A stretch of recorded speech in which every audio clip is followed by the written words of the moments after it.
because one of his friends came over and he whipped it out. One of Edward's cats disappeared. He had 2 cats, and they're eating the dogs. They're eating the cats. Eat the cat. Eat the cat. And Edward was a hoarder. They were not gay for each other because I don't think I could have handled that. Isn't that always the way? You know, sometimes homophobia is the answer. Hey babies, welcome back to my channel. I'm David, you're David, we're all David, and today we are going to look at Dream Girl Trucking on YouTube. I came across this creator very organically, and there was this video that really caught my attention. This isn't necessarily a dismantling hate video. I don't think there's anything hateful to necessarily dismantle, but we're gonna sit down, we're gonna watch this 15-minute video that is titled, no wait, get ready for the title. This is Spilling the Tea on My 2 Gay Roommates. So the description says, these guys were good friends, but polar opposites, a Democrat and a Republican, an Oscar and a Felix. I don't know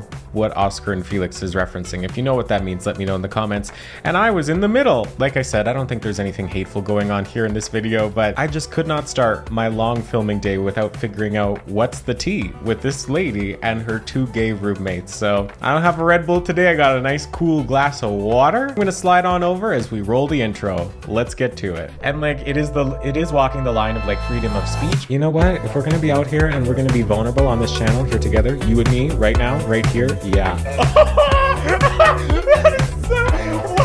We should really be talking about that because that's harmful. All right, I'm ready. Are you ready? It's okay if you're not. We'll take a deep breath.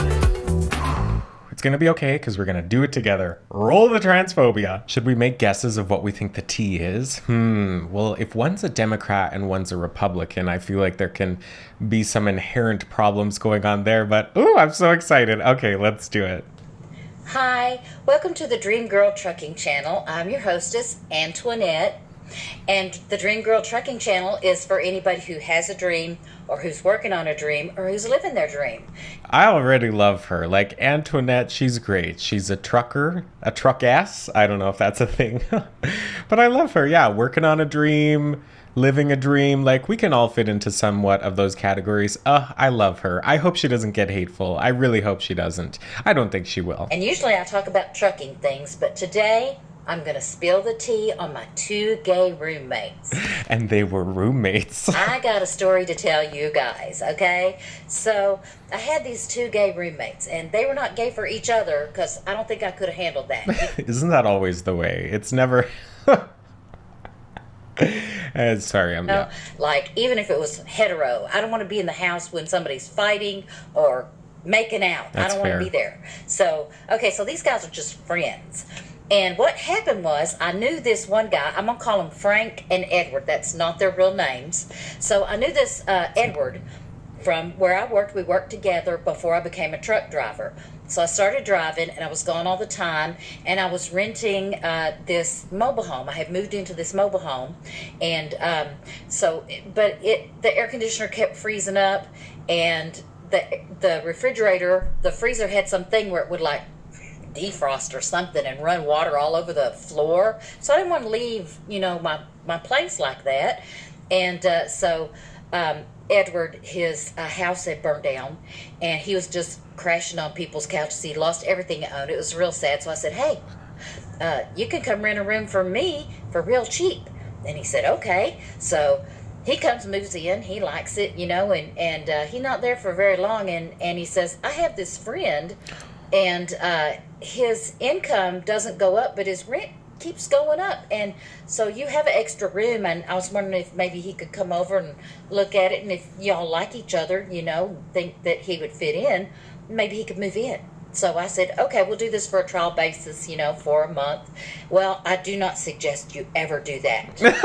I was going to interrupt her and say, I don't know, Mary, but I love her storytelling. I love the way that she's talking and the sound of her voice and like the background with the horses and the glittery horseshoe, all of it. Big chunky statement jewelry. Like, I'm obsessed with her. I love her. Okay, let's keep going. Because then if you have to kick somebody out because maybe it's not working, maybe you don't like them, whatever, unless they're really, really bad, and you tell them it's not working out, then they're homeless, right? Yeah. So anyway, he wasn't that bad. He wasn't that good, but he wasn't that bad. So, but they were both very dramatic. So didn't know that, that they. Two gay men being very dramatic? I mean, if you've seen anything else on my channel, you know it's okay. Thanks for being here. Ding! Gay. I don't know if I knew about Frank being gay, so I did not know about Edward being gay. Oh. So Edward had all of his friends were gay. And he had this gay friend who came over. And this guy was like this real talkative guy. He was like, all the time. He was on all the time. Me. And so we went out to eat at Babe's in Sanger. And so Edward was wearing this tie-dye rainbow T-shirt with blue jean shorts and rainbow Crocs. Oh, God. What an awful outfit she just described. That's, sometimes homophobia is the answer. No, that's a joke. That's a joke. A funny joke. But it's a joke. Okay, and we're talking, and the friend says, did you hear what happened to Edward? He was in church, and the pastor preached a whole sermon on how gay people are not going to heaven. And Edward said, yeah, and I was sitting right there. And I'm like, Edward is gay? And his friend goes, well, look at him. I looked over there. Wait, was Edward the one wearing rainbow Crocs with jean shorts? Yeah, okay. And I realized, oh my gosh, yeah, he is. I'm like, you are gay. And he's like, yeah, I'm gay. He said, I told you that. I'm like, well, I guess it didn't matter to me. I guess it went in one ear and out the other. Diversity and equity and inclusion queen. We love her. Antoinette, we love her. If you love her as much as I do, go and subscribe to her channel. She's great. So, well, I mean, there's still 12 minutes of this left. She could still turn out to be problematic, but I really don't think so. So that's how I found that out, right? So my gay roommates, they're both real dramatic, and Her two gay roommates are real dramatic again. I love how she just keeps saying gay roommates. Like that doesn't. I've had roommates, I guess, and I wouldn't describe them by their sexuality, which is super interesting. They were also gay. I don't know where I'm going with they're just Oscar and Felix. One's a Republican, one's a Democrat, right? So I'm all the time driving down the road, and one of them is calling me with some drama that's going on, okay? Oh. So one day, Frank calls me up, and he says, Antoinette. And I said, what is it, Frank? And he said, Edward, he voted Democrat. I said, what? I said, okay. And he said, no, you don't get it. He came home from work and he was talking about how much groceries are costing these days. And he said, I might just have to do something that I've never done before. I might have to vote Republican.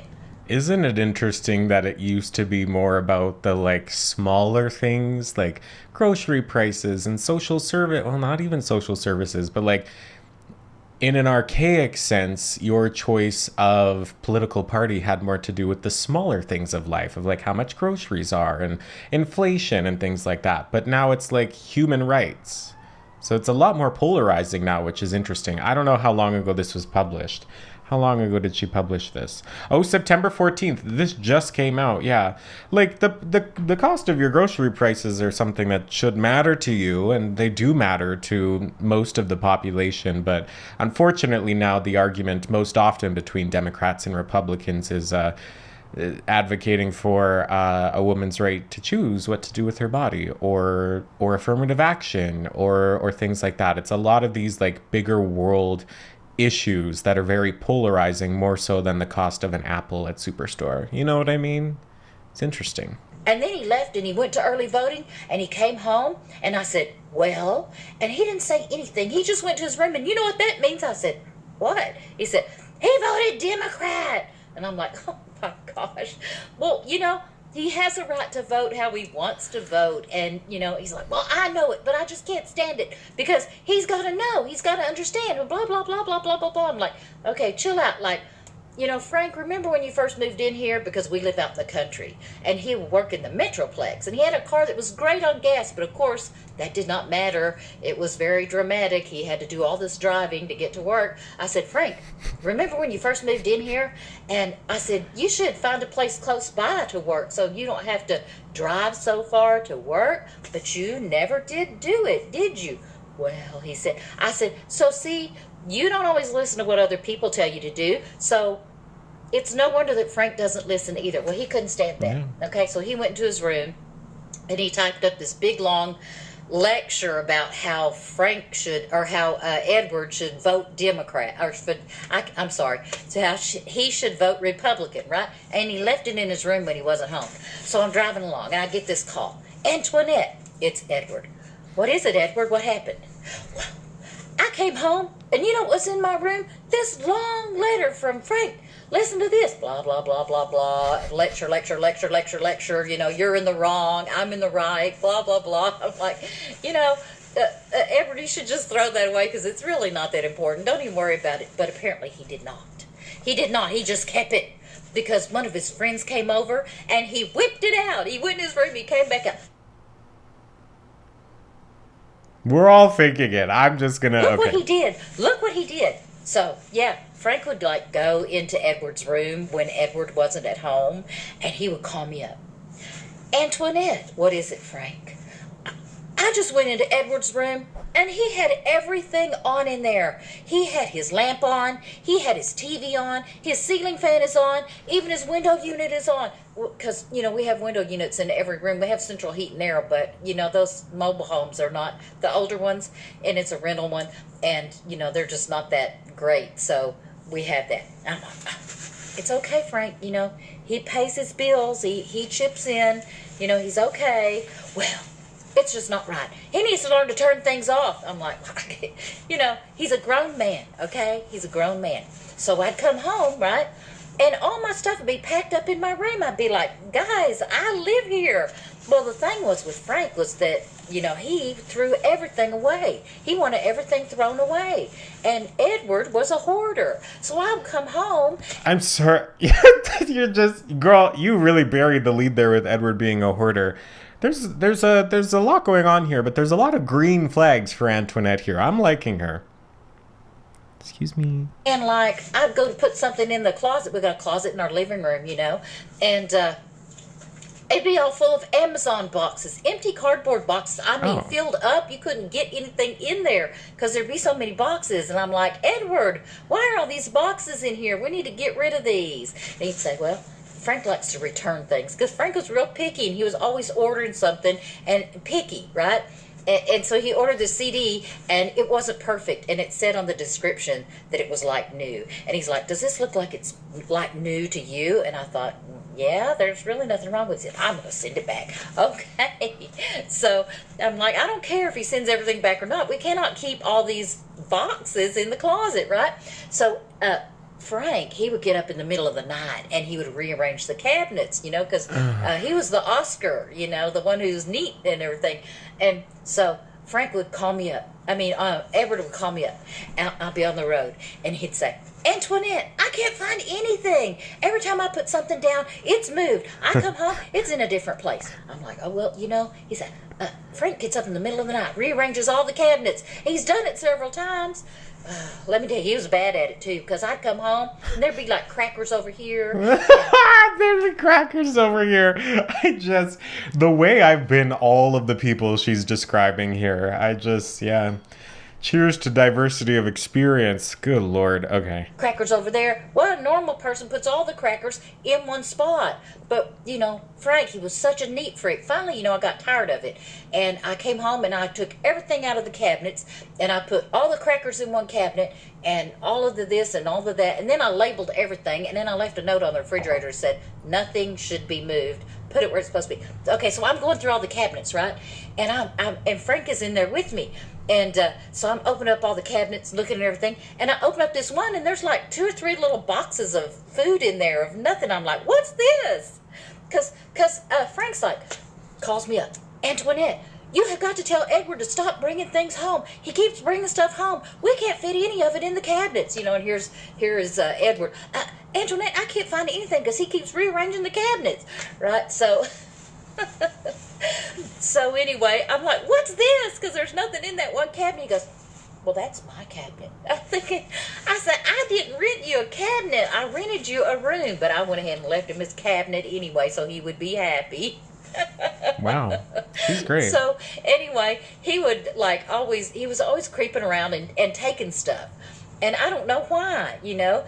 And so one day, one of Edward's cats disappeared. He had 2 cats, and they're eating the dogs. They're eating the cats. Eat the cat. Eat the cat. Anyway, had to do that. Was one of those neurotic cats. He got it when it was a kitten, and it would hide all the time. And it disappeared for like 3 days. I even came home. We looked everywhere for it. We looked under the beds, under all the dressers and everything. Anywhere a cat would hide, we couldn't find it anywhere. Of course, we did not look in Frank's room because cats are not allowed in Frank's room ever, no matter what. And Frank kept his door closed so the cats could not go in there because Edward had 2 cats. And one of them was really cool and really friendly, and the other one was a real weirdo. So the weirdo is the one that disappeared. And then after like 3 days... Isn't that always the case? She showed up, and we both swear that she was in there in Frank's closet like everything else, because Edward would be looking for something, and he had these little, these really cute little... measuring spoons, and they were metallic and silver, and they were real cute. And he called me up, Antoinette, I can't find those little measuring spoons I bought anywhere. I've been looking for them all day, and they're just not here. I just got them. And he said, I know they're in Frank's room. And I said, well, why don't you have Frank look, help you look for it, and y'all just look until it turns up, because that's what always happened. Like, he would call me up, I can't find it, and he would tell me, and Frank helped me look for it, and we looked and looked and looked, and finally we just gave up. I went to my room, and then here comes Frank into my room with what we were looking for, and he said, I just found these and so, and he said, we just looked there. I know it wasn't there. I know he had it in his room. Right? So I said, okay, well, just have him look for it, and, until you find it, right? So, he never did find those until the very end when Frank was going to move out, and he came out with this Ziploc baggie, this clear Ziploc gallon freezer baggie. And it had a whole bunch of stuff in it. And Frank come out of his room and he told Edward, he said, is this stuff, he said, this stuff was in my closet. I don't know how it got there. Is any of it yours? And Edward's like, well, some of it's mine and some of it's Antoinette's. And I'm like, what, Edward, what was in it? And he said, well, you know those little plastic things that you stick in the end of your corn on the cob? And I was like, dang, I haven't eaten corn on the cob in a long time. I didn't even know I was missing those. And he said, well, yeah, those were in there. So I came home shortly after that, and I wanted to see what was in there. And I had been sick right before I started this job. And Frank moved out 2 weeks later. So, but I had gotten chloroseptic. My chloroseptic was in there. I don't know why he even took it. I'm thinking, oh man, when he moves out and lives with somebody else, he's going to get beat up, right? Because, we're his friends, so we don't beat him up. So he wanted to throw everything away. So we're in the kitchen, right? We're in the kitchen talking. And in the middle of the conversation, he opens up the cabinet and he pulls out this random glass, right? And my glasses, my drinking glasses, they don't match. Most of them are just mix and match stuff. And he pulls out this random drinking glass, and he says, do you want this? And I'm like, yeah? And he's like, oh, I was going to throw it away. Why? So they're all the time very, very, calling me up, just being crazy and making my life very exciting in that manner. There's just never a dull moment when they were around. So I don't talk to Frank anymore. I do still talk to Edward. He got his own place, and he lives local. And he's still just a great guy, but he's still a Democrat. But, we all got along great, and I really miss them for all of their craziness. It was pretty fun having them there. It was nice to have somebody to go home to that I didn't have to answer to. And so they're gone, and now my cousins all live with me. I got three generations of cousins living with me, and that's, you hardly see anybody who hangs out with their second cousin. I mean, because by that time people are gone. My second cousins are teenagers, right? Young, they just barely made it to their teen years, right? So I go places with them, people are like, oh, are these your grandkids? I'm like, no, these are my cousins. They're like, your cousins? Yeah, so my cousin who is basically my age, and then her son who is my kids' age, and then his kids, and they all are staying with me. So my house is not empty when I'm not at home. So it's all good. And I hope that I have entertained y'all, and y'all have enjoyed your time with me. And hit like and subscribe, because That's what everybody else says who calls himself a content creator. That's the big craze now. Don't work, be a content creator. Hey, Antoinette, content creation is work. Come on now. Well, I don't think that's ever going to happen to me, but it's fun doing videos. So anyway, you guys have a great weekend or weekday, whenever it is that y'all are watching this, and whatever y'all want to say in the comments, I answer everybody. So I read everything, and I look forward to hearing from y'all, and thanks for watching. Okay, babes, that's the end of this video here. I have a few things to say before we wrap it up. Number one, I love Antoinette. I think she's super sweet and kind and exceedingly generous, and she was so nice to those people, even when they didn't necessarily deserve it, and she just seems like a really good person, and I love that. I love it. She's very good at storytelling. Her laugh was just so comforting. What a great way to start my filming day. No hate to Dismantle whatsoever, other than her calling her gay roommates dramatic 18 times. But you know what? That's probably not false. It was probably the reality, so we can give her a pass on that. I love it. So good. Antoinette, you have completely entertained me. I create a lot of content. I do things out here on YouTube, Instagram, TikTok, Spotify. I'm everywhere. And now on Threads. Threads is weird. Anyway, but the idea of like everybody wants to be a content creator and you don't want to work and you should create content instead is like, you know, as we look on Instagram or TikTok and these people that have large followings, and it's just, they're pumping out affiliate codes and they're selling things, and it's more of like a monetized thing, and it's not something you are doing to be creative. I find a lot of folks fall into that category where it's not necessarily about like creativity and something that's artistic. It's more about the financial viability of what they're doing. And of course, finances does matter, but I don't know. I really like this side of content creation where it's not somebody that is out here in a penthouse like, let's unbox my Sephora haul that was $8,000 and I'm gonna go again tomorrow and do the exact same thing. Like, that's boring. To me, at least. I know a lot of people really enjoy that, and that's fine, but I love this idea of people creating content because they enjoy telling stories, or because they enjoy creating things, they enjoy talking, they enjoy the artistic endeavor that content creation requires. And I fully place myself into that category. I love this. I love doing this stuff. I'm sitting here alone in my studio talking to my camera with like Antoinette on my screen, and you know, it's great. I love it. I love creating content, and I want to see more people like this out in the world doing things. And I hope Antoinette reaches the goals that she's looking for, because honestly, what I've seen in this 15-minute video, she deserves it. She's lovely. So yeah, if you liked her voice and her storytelling, go sub to her channel. I'll have it linked in the description. If you liked my commentary and want to watch more from me, girl, I got so much. We got a podcast, we got vlogs, we got Dismantling Hate, we got social issues, we got education, we got all kinds of stuff. So, you know, go and check me out, and like the video if you like the video, subscribe if you want to subscribe. Let me know what you think in the comments. I'd really love to know. I too respond to all comments. You get at least one for me, but then if it goes wild and crazy, then I don't got time for that, girl. I got things to do. So yeah, thanks for joining me, and I'll see you in the next one. Goodbye. And like, it is walking the line of like freedom of speech. You know what? If we're gonna be out here and we're gonna be vulnerable on this channel here together, you and me, right now, right here, yeah. We should really be talking about that, because that's harmful. All right, I'm ready. Are you ready? It's okay if you're not. We'll take a deep breath. It's gonna be okay, because we're gonna do it together. Roll the transphobia.